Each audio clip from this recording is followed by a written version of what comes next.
কলকাতার এক নির্জন গলির মাথায় একটি পুরনো দোতলা বাড়ি। বাড়ির জানালায় নীল পর্দা টানা, বাইরে সাইনবোর্ডে লেখা সমরেশ সম্মাদ্দার, অতিপ্রাকৃত গোয়েন্দা গে। ভেতরে সিগারেটের ধোঁয়া বাতাসে মিশে আছে। টেবিলে এলোমেলো কাগজপত্র, কয়েকটি পুরনো বই, আর কোণা রাখা কিছু অদ্ভুত যন্ত্র। সমরেশ সম্মাদ্দার চেয়ারে হেলান দিয়ে বসে, মুখে চিরাচরিত সিগারেট। তার চোখে এক ধরনের স্থির ধ্যান, যেন সবকিছুর মধ্যেও সে অন্য কোনো জগতের কথা ভাবছে। হঠাৎ দরজায় কড়া নাড়ার শব্দ। ভেতরে আসুন, সমরেশ শান্ত গলায় বলল। দরজা খুলে ঢুকল এক ত্রস্ত মহিলা, কুসুম, মিত্র এস্টেটের পুরনো পরিচারিকা। তার মুখের অবস্থা দেখে বোঝা গেল সে গভীর আতঙ্কে রয়েছে। দাদা, মিত্রবাবু। মিত্রবাবু মারা গেছেন, কুসুম কাপা গলায় বলল।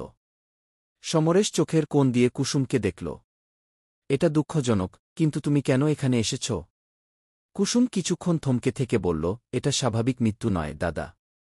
বাড়িতে কিছু অদ্ভুত ঘটনা ঘটছে। জানি না ঠিক কি, কিন্তু আমি ভয় পাচ্ছি গি। সমরেশ চেয়ারে সোজা হয়ে বসল। কেমন অদ্ভুত ঘটনা? কুসুম বলল, রাতে বাড়ির লাইব্রেরি থেকে গর্জনের শব্দ আসে।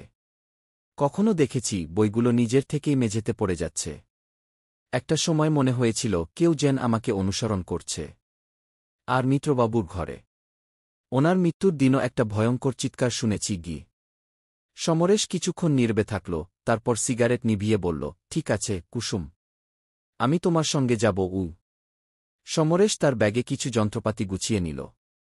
তার ইক্টোপ্লাজমিক রেসোনান্স ডিটেক্টর, স্পেকট্রাল স্পুক জ্যাপার, আর একটি ছোট নোটবুক। চলো আজ রাতেই শুরু করি, সে বলল।